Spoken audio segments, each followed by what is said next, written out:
Isip kabahin sa tinguha nga mapaligo ng seguridad sa pagkaon ug mapalambo ang panginabuhian sa mga lokal nga mag-uuma, gipahigayon sa City Agriculture Office ang first bayawanihan halad para sa mga mag-uuma dito sa Barangay Kalumbuyan ning Dakbayan. Ang maong programa nagtubong sa pagpaduol sa nagkadaiyang serbisyong pang-agrikultura ngadto mismo sa komunidad sa kabarangayan. Gani ang maong kalihukan, madasigong gipartisiparan sa mga mag-uuma gikan sa Barangay Kalumbuyan, Banay-Banay, Tabuan, Villasol, Bugay, Aliis, Kalamtukan, Sitio Lapay, Barangay Dawis, San Jose ug Manduaw.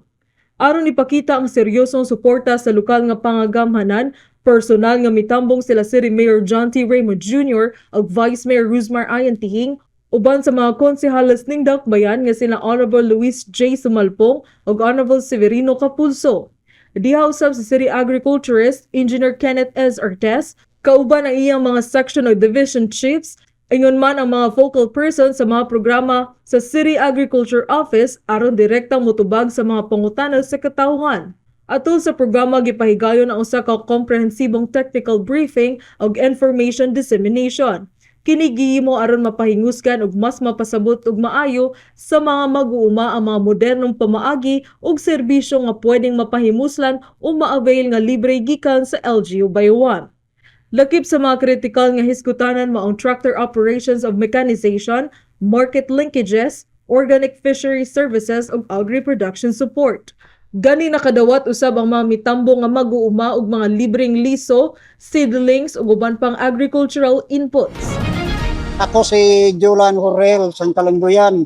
Ang ako nadawat karon amo ning mga liso sa utanon kag ang para spray sa tanom. Ako nalipay nga nakadawat ko sang libre nga ayuda sa DE.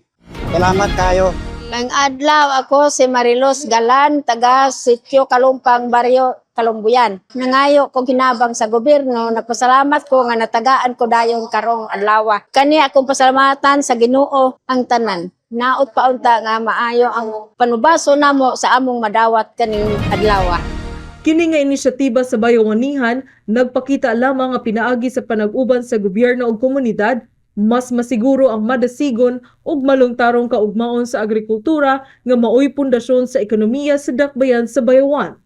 Gikan sa Media Bureau kini si John May Bagaan, Ibayaw Bayawan, kita ang Bayawan.